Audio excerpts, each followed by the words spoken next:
వచ్చినటువంటి రిజల్ట్స్ ఏ విధంగా ఉండబోతోంది? 116 మున్సిపాలిటీలు, 7 కార్పొరేషన్లు జరిగినటువంటి రగన్న నమస్తే. నమస్తే చెప్పు. యా చూస్తున్నారన్న ఈ రిజల్ట్స్ ఏమన్నా అప్డేట్ అంటే మొత్తానికైతే నాకు నిజామాబాద్ అప్డేట్ ఒకటి వచ్చింది అన్న. నిజామాబాద్ కార్పొరేషన్ లో పోస్టల్ బ్యాలెట్ల ఓట్ల లెక్కింపు అయిపోయింది. ఓకే. సో ఇప్పుడు మన జనరల్ పబ్లిక్ అంటే సాధారణ ఓటర్లు వేసిన ఆ ఓట్లు కౌంటింగ్ జరుగుతున్నది. ఓకే. పోస్టల్ బ్యాలెట్స్ ఓటింగ్ లో టోటల్ ఓట్స్ పోల్ అయినవి 1562 ఓట్లు. నిజామాబాద్ కార్పొరేషన్ గురించి మాట్లాడుతున్నాం. మొత్తం అక్కడ 60 వార్డులు ఉన్నాయి, 60 డివిజన్లు ఉన్నాయి. ఓకే. టోటల్ పోస్టల్ బ్యాలెట్ ఓట్లు 1562. 1562లో బీజేపీకి 748 ఓట్లు పడ్డాయి. ఓకే. కాంగ్రెస్ కి 489 ఓట్లు పడ్డాయి. టిఆర్ఎస్ కి 65 ఓట్లు పడ్డాయి. ఎంఐఎం కి 85 ఓట్లు పడ్డాయి. అవును. సో 32 వార్డ్స్ లో బీజేపీ లీడ్ లో ఉంది పోస్టల్ బ్యాలెట్స్ లెక్క ప్రకారం. ఓకే. మొత్తం 60 డివిజన్ 60లో 32 లీడ్ లో బీజేపీ ఉంది. Magic figure 30. ఓకే. ఇప్పుడే రిజల్ట్ మనం చెప్పలేం కానీ పోస్టల్ బ్యాలెట్స్ దాని ప్రకారం ట్రెండ్ నడుస్తున్నది ప్రస్తుతానికి అయితే. ఓకే. అండ్ కాంగ్రెస్ 16 స్థానాల్లో లీడ్ లో ఉంది. ఓకే. And MIM 7. ఓకే. ఇంకొక 3 స్థానాల్లో బీజేపీ వర్సెస్ కాంగ్రెస్ టై ఫైట్ నడుస్తున్నది. ఓకే. ఇప్పుడు మనం అనుకున్నది కూడా కరీంనగర్ అండ్ నిజామాబాద్ కొంత బీజేపీ ఖాతాలోకి వెళ్తే అని చెప్పేసి మొదటి నుంచి మాట్లాడుకోవడం జరిగింది. సో అటువంటి పరిణామం ఉంటుందా, లేకపోతే మనం అంటే దీన్ని ముందుగా ఏమైనా చెప్పుకోవచ్చా? నేను అనుకోవడం, నాకున్న అంచనా ప్రకారం అయితే నేను ఈ 2 ఏరియాలు తిరిగినా కాబట్టి బీజేపీకి నిజామాబాద్ రావడానికి ఎక్కువ ఛాన్సెస్ ఉన్నాయి.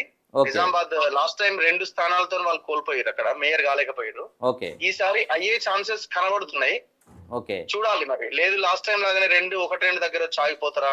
ఇప్పుడు పోస్టల్ బ్యాలెట్స్ ఇదే ట్రెండ్ కొనసాగితే కొట్టేస్తారు వాళ్ళే. ఓకే. కరీంనగర్ విషయానికి వచ్చారు, చాలా పెద్దది. ఇది 66 స్థానాలు ఉన్నాయి, 66 డివిజన్లు ఉన్నాయి. 66 డివిజన్లలో 30కి పైన గెలవాలి. 30 గెలవాలి. ఎక్స్ అఫీషియో 2-3 ఉంటాయి, 30 గెలవాలి అట్లీస్ట్. ఓకే. 30 వరకు వస్తారా అన్నది క్వశ్చన్ మార్క్. కాకపోతే సింగిల్ లార్జెస్ట్ గా కరీంనగర్ లో బీజేపీ ఛాన్సెస్ ఉన్నాయి అక్కడ. ఓకే. దానికి సంబంధించినటువంటి అంటే పోస్టల్ బ్యాలెట్ సంబంధించినటువంటి సమాచారం ఏమైనా ఉందా? కరీంనగర్ మనకి ఏం ఇన్ఫర్మేషన్ లేదు. నా దగ్గర అయితే నిజామాబాద్ పంపించారు అక్కడ లోకల్ నుంచి. ఓకే. సో ఇప్పటికైతే నిజామాబాద్ లో బీజేపీ లీడ్ లో ఉన్నది. మరి ఈ పబ్లిక్ ఓట్స్ అవి బ్యాలెట్స్ ఓపెన్ చేస్తే ఇంకా 1-2 అవర్స్ ఇంకా క్లారిటీ వస్తుంది. సో ఇప్పుడు నిజామాబాద్ లో జరిగినటువంటి ఓన్లీ కార్పొరేషన్ పైనే బీజేపీ పార్టీ దృష్టి సారించినట్టుగా తెలుస్తుంది. సో నిజామాబాద్ లో వచ్చినటువంటి మిగతా కార్పొరేషన్ లో కొంత మున్సిపాలిటీలలో సో ఎక్కడ కూడా పెద్ద ప్రభావం చూపినట్టుగా కనబడతా ఉంది. అంటే ఆ ఎంపీ నియోజకవర్గం పరిధిలో జగిత్యాలలో కూడా కాంగ్రెస్ లీడ్ లో ఉంది. కొన్ని చోట్ల బీఆర్ఎస్ కూడా గెలుస్తున్నట్టున్నది. అవును. కోరుట్ల అట్లా కొన్ని రాయకల్, సో ఇట్లాంటి ప్రాంతాల్లో వాళ్ళు ఫోకస్ ఆన్ కార్పొరేషన్ మీదనే పెట్టారు గట్టిగా. అంతే. కాకపోతే ఏంటంటే వీళ్ళకి డివిజన్స్ స్థానాలు పెరుగుతాయి మేబీ, నేను అనుకోవడం. ఓకే. సో ఒక 10 మున్సిపాలిటీలో ఒక 15 స్థానాలు ఉంటే ఇంతకుముందు 1-2 వచ్చిండే, 0 వచ్చిండే. ఇప్పుడు మేబీ 1 or 2 పెరిగే ఛాన్సెస్ ఉంటాయి కొన్ని.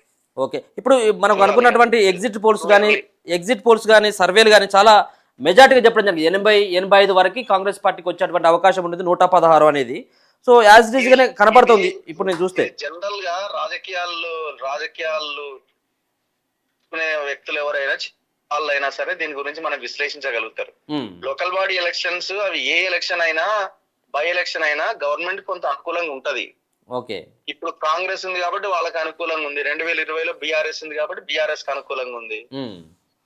ఎందుకంటే వీళ్ళు ఇంకా 3 years ఉంటారన్న ఒక లైన్ వీళ్ళు గట్టిగా ఎలక్షన్ లో ప్రచారం చేస్తారు. ఓకే. డబ్బులు విషయంలో అధికారము వాళ్ళ చేతిలో ఉంది కాబట్టి వ్యవస్థలన్నీ వాళ్ళ చేతిలో ఉంటాయి. సో ఇన్ఫ్లుయెన్స్ చేయగలుగుతారు ప్రజల్ని. ఓకే. జనరల్ గానే అధికార పార్టీకి అనుకూలంగా ఉండే ఎలక్షన్స్ ఇవి. దాంట్లో ఏం మనం ఏదో దాంట్లో గొప్పగా చెప్పుకొని ఇదేదో గవర్నమెంట్ కి రెఫరెండమ్ చాలా అద్భుతంగా పనిచేసారు కాబట్టి రిజల్ట్ వచ్చింది అని అనుకోవడానికి వీళ్ళదు. కాకపోతే బిలో సీట్స్ కనుక గవర్నమెంట్ కి ఒకవేళ వస్తే ఇంకా వాళ్ళ సిచ్యువేషన్ దారుణంగా ఉన్నట్టుగా భావించాల్సి ఉంటది. కానీ ఆ పరిస్థితి ఏం వచ్చే అవకాశం ఏం లేదు. కాకపోతే బీఆర్ఎస్ కొన్ని ఇప్పుడు మీరు ఏదో గడ్డపోతారం దగ్గర స్వీప్ చేసినారు వాళ్ళు. అవును, సంగారెడ్డిది గడ్డపోతారు. సో సంగారెడ్డిలో కొంత రిజల్ట్స్ ముందు నుంచి మెదక్, సంగారెడ్డి ప్రాంతాల్లో బీఆర్ఎస్ తన ఉనికి చాటుకుంటున్నది. అవును. ఇక మిగతా ఈ సౌత్ లో నల్గొండ మీకు యా పెద్దగా ఏం లేదు. ఓవరాల్ గా మనకి రిజల్ట్ మనకి ఒక్కొక్కటి మున్సిపాలిటీ చూసినప్పుడు ఇక్కడ వాళ్ళు ఉంటుంది. ఓవరాల్ గా చూసినప్పుడు మెజారిటీ కాంగ్రెస్ గెలవడానికి ఛాన్సెస్ ఉంటాయి, ఎందుకంటే వాళ్ళు పవర్ లో ఉన్న ఇది కాబట్టి. ఓకే, ఎప్పటి నుంచి వస్తున్నది. యా నల్గొండ జిల్లా కూడా పూర్తి స్థాయిలో చండూరు కావచ్చు, చిట్యాల కావచ్చు, దేవరకొండ మొత్తమే కాంగ్రెస్ పార్టీకి అది ఊహించిందే కదా. యా అది ఊహించిందే ఆ పరిణామము. సో చూడాలి లాస్ట్ వరకు. టూ ఇయర్లీ ఒక రకంగా, ఇంకా సమయం ఉన్నది. మధ్యాహ్నం తర్వాత ఇంకా క్లారిటీ వస్తుంది. ఓకే.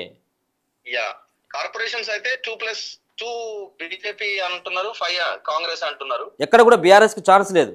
మీరు ఏడిట్లా కార్పొరేషన్స్ లో ఛాన్స్ లేదు, ఏడిట్లో అయితే ఛాన్స్ లేనట్టు కనబడుతున్నది. వాళ్ళు ఎన్ని మున్సిపాలిటీస్ గెలుచుకుంటారు అన్నది చూడాలి. ఓకే, యా అది.